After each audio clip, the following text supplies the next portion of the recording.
মোহাম্মদ ইউনূসের পদত্যাগ সহ বেশ কয়েকটি দাবিতে এবার হরতালের ডাক দিয়েছেন গণঅভ্যুত্থানের মুখে দেশ থেকে পালিয়ে যাওয়া শেখ হাসিনা। 20 তারিখের পরে কোন দিক থেকে কোথায় কি ছুটবে, কি হবে, কে ঢুকবে, কিছু বলা যাচ্ছে না। জানুয়ারি 20 তারিখে ডোনাল্ড ট্রাম্প শপথ নেবেন। সেই 20 তারিখকে কেন্দ্র করে বাংলাদেশ এবং ভারতকে অনেক উত্তেজনা হচ্ছে। তারা বিজেপির নেত্রীরা বলছে যে বাংলাদেশের প্রধানমন্ত্রী 20 তারিখে তার ফিরে আসবেন বাংলাদেশে।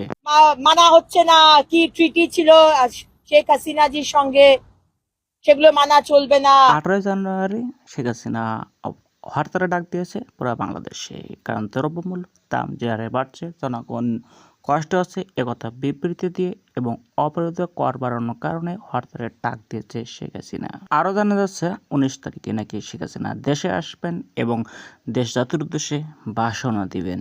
দেশ থেকে পালিয়ে যাওয়ার পরে 5 আগস্টের পরে শেখ হাসিনা এই প্রথম বাংলাদেশে প্রথম কর্মসূচি শুরু করতে যাচ্ছে 18 তারিখে। অতিরিক্ত ভ্যাট প্রত্যাহার, হামলা মামলা প্রত্যাহার এবং দ্রব্যমূল্যের দাম কমানোর প্রতি ইঙ্গিত দিয়ে হরতালের কর্মসূচি পালনের কথা জানিয়েছেন নেতাকর্মীদের উদ্দেশ্যে ফোনটি করেন শেখ হাসিনা।